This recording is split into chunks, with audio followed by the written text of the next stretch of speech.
Hi guys, Diane here, and I know you are probably wondering, why is Diane sitting there with no makeup on? Well, it's release day for I'm Your Venus, and I'm super excited, and I thought it would be kind of fun to do a get ready with me video. So I'm gonna get ready, and I have all my makeup laid out in front of me, and I'm gonna talk about the book, so you get to hear some of my thoughts when I was writing I'm Your Venus. So this is gonna be one of those one take videos, and I'm probably gonna go from looking at you to looking at the screen and looking at you because I need to see what I'm doing. But yeah, if I flub a little bit, I'll leave it in because I can't really I'm not going to keep washing off my face and starting over. It's going to be it or it's not. If I flub a lot, you're probably never going to see this video. So that's kind of how it's going to go. Okay, so let me just put my hair back and let's get started. Okay, so I'm Your Venus is book 2 in the Sylvia Stryker Space Case Mystery Series. And I'm like, of course, almost out of foundation. Perfect day for that to happen. It is, when I first got the idea to do this series, I just thought it would be a really fun way to do something fresh. Good morning. Oh, Siri, don't talk to me now. Siri's so polite. I thought it'd be a really fresh way to do a cozy. So I wanted to do something different. At that point, I had written four different series. And I got this idea and I thought, what would be like the craziest thing I could do? Like something just absolutely different. And like I said, there's so many cozies out there and I love reading them and I love everybody's different take on them. But for me, I wanted something that was like completely fresh. So, yes, and I already got foundation on my pants, so I guess I won't be wearing these pants today. So I thought it was genius. I thought I'm going to write this series. The first book's going to be called Space Case. It's going to be great. And then another author came along and wrote a book called Space Case, and it's a mystery, and that was his book 1. And it was hilarious. It's targeted toward 13 to 14-year-olds, but still, I absolutely loved it. And, but yeah, when that happened, I kind of thought, oh, I guess I'm not all that unique anymore. So, scrap that idea and come up with something different. So, I set the thought aside and hold on, let me do this part. So I didn't really think much about it for a while. Kind of took it on the back burner. It was there, but it wasn't like gonna happen necessarily. And years went by. And I just kind of thought like, yeah, outer space mystery, that would have been great. Oh, by the way, I'm using all like space themed products too. So this is my highlighter, which is actually, I don't know if it's it's holographic, but look, it has a little skull on it. So it's perfect for the mystery crowd. So the whole idea went kind of back burner, but I started thinking, what would make it a Diane mystery, right? Like that was the question. What would make it, ooh, that looks really shiny. What would make it by me, aside from the fact that, yeah, it's already not working really well. Aside from the fact that I really like outer space, what's the deal? And I realized she could be the uniform lieutenant on the ship. And that kind of puts her in charge of the whole clothing thing. And that kind of makes it sort of like fits under my umbrella. And once that idea came to me, I just kind of like, the whole thing fell into place. And I was back into wanting to write it. Because then I saw this isn't just like an episode of Star Trek. Like this is actually could be a cozy mystery. This could be on a ship. It's not going to be major sci-fi. It's going to be like almost like a locked room mystery where you've got a character who wants to be on this spaceship and she's smart and talented, but for some reason she's not on the spaceship or not supposed to be on the spaceship, but she finds a body and she has to solve a mystery. So it has all the conventions of a cozy, but in a really different setting. And that was fresh to me because I felt like it was something I had never done before. And that was kind of where I wanted to go. And once I came up with Sylvia that way, I was super excited. I'm just going to pause and say I'm using Galaxy Chic eyeshadow. And even better, I'm gonna try. This is a really weird combination, but they have a color called Neptune, and they have a color called Venus, and it's blue and it's orange. And if you look at the cover of the book, it's blue and orange, so it's almost like they wanted me to do this. Now, I don't normally wear blue and orange eyeshadow, so again, we don't know how this is gonna go. And especially because this isn't actually a mirror, this is like a little screen again. Oh, I have a mirror right here. Okay, good. That's gonna help me. All right, so, yeah, so once I came up with that idea for Sylvia, book one kind of like really fell into place. And I mentioned that I write by the seat of my pants. So I kind of don't really know what's going to happen as I'm going. So I discovered a lot of her story while I was writing that book. And I knew some things about her family. Ooh, that's orange. That were going to come out, but I also knew that there were some things that she thought she knew that she didn't really know. So I should probably not hold that in front of me. Okay. And that, so some big things happen in that book, but there's also some secrets that come out in Venus that flesh out into what is the first 3-book series. First 3-book story arc. And you will get that in Saturn Night Fever. There's book 3, which comes out next month. So, it's kind of kooky, isn't it? Well, that's okay. I'm a kind of kooky person, so I'm all right with that. Okay, I'm gonna do my new, like, absolute favorite thing, which is this glittery eye topper. Oh, I think I need that mirror back. Okay, this is already turning into a really silly video, and I don't know if I'm gonna put this up, but we'll see. For some reason, I am now obsessed with having glitter on my eyelids, and I know that's kind of a weird thing, but I am. It makes me very happy. Okay, so, outside of Sylvia, other characters on the ship, well, Neptune is the head of security on the ship. So obviously he plays a role because he catches her on the first mission and she's not supposed to be there.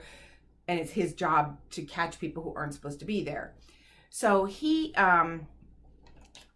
obviously a main character in the series. And I kind of based him on The Rock. I kind of thought that would be, I don't know, I like The Rock, so I wanted a character with The Rock. But the funny thing is, I've always wanted a character named Neptune. I had the idea for a alpha male character named Neptune like 10 years ago.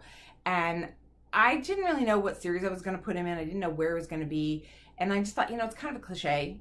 He's just like, what is he going to be, some like tough army guy and have a Triton tattooed on his arm, which did not end up being what he was. But when I got the idea for this book, it occurred to me that Neptune doesn't have to be some guy from the sea. He could be some guy from outer space.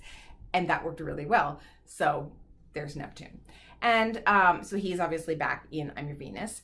And the whole thing with this one is the Moon Unit is the company. It's a cruise ship company. And they are flying to Venus.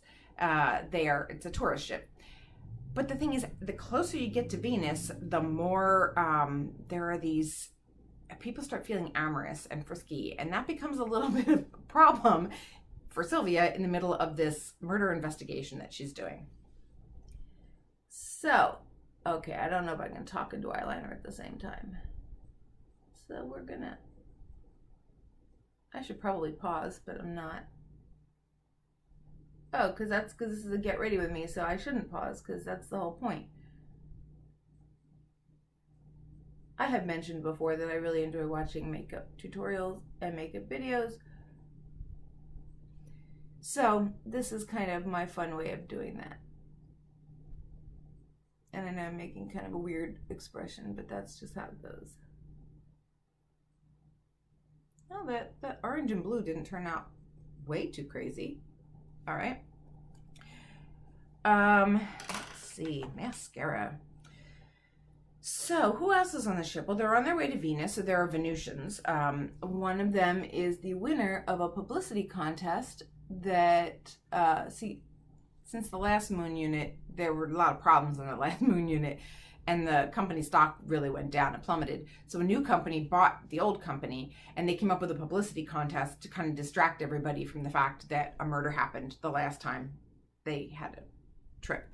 So the contest awards accommodations to someone to go to Venus, and the winner is a Venusian, which is a little bit weird. Why would she want to get back to Venus? That's a question that gets answered. Okay, there's one eye. Stick the other eye.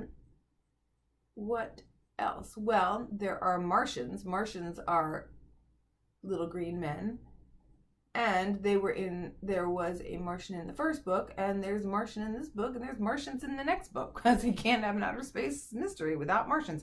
But Martians tend to work in communications. So you will find them in the communications crew. And they sometimes have their own agenda. They are little busybodies. That was no pun intended, actually, but you got it. You got a pun. Let's see. What am I at now? I think I'm at eyebrows. Okay. So, who else? Oh, you have Pika. Pika is my little token alien. She is a gremlin, which is completely made up, obviously, because you've never heard of gremlins before. You've heard of gremlins, but this is gremlin because I like to spell things funny in this series. And she is a little bit of a troublemaker. Now, this whole race they're little and they're pink. They're sort of cat-like. They're troublemakers. They are the Liberty Gibbets of the galaxy.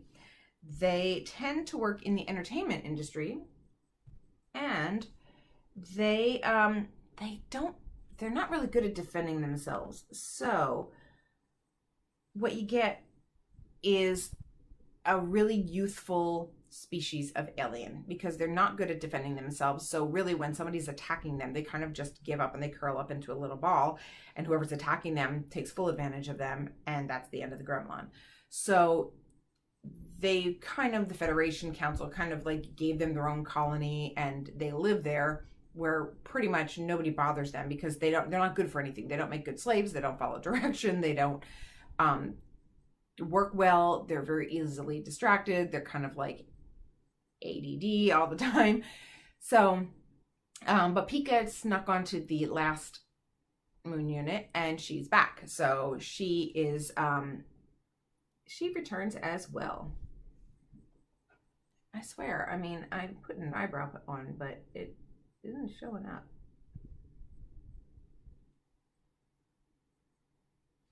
Okay. Did I do everything? No. I think, gosh, the only thing I have left is lipstick. All right, lips. Wow. Even though I'm talking, I'm going relatively fast. Although it takes me like 5 minutes to do my makeup normally, so I'm going really slow comparatively.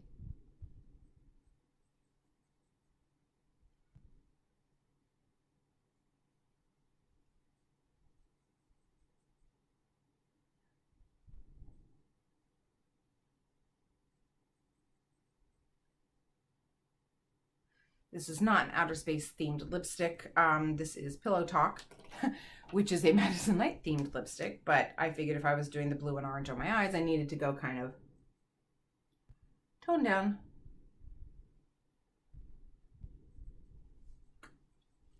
On the rest of my face, but not totally toned down, because I have this like copper eye topper that I thought would be kind of cool on my lips too.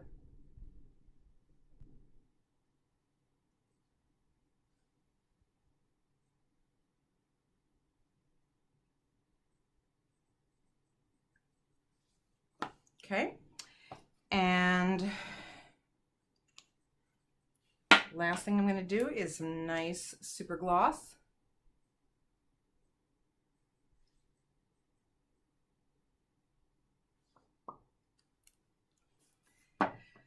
And put in my earrings, which are my outer space earrings.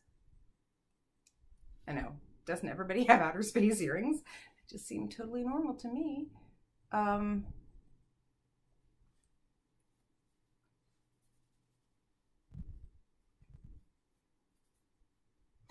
And put on my bracelet, And there you go. Now I'm all ready. Oh, and I'm wearing my outer space caftan, which is really just a silver caftan that I whipped up last night when I felt like I wanted to wear silver today for the book launch. So anyway, that is my Get Ready With Me video. I hope it wasn't too painful to watch. And I hope you got a little bit of inside story about I'm Your Venus, which is sitting right there and is out today. And I'm super excited that she's back. And I hope you join me in following her adventure. So anyway, thanks for watching.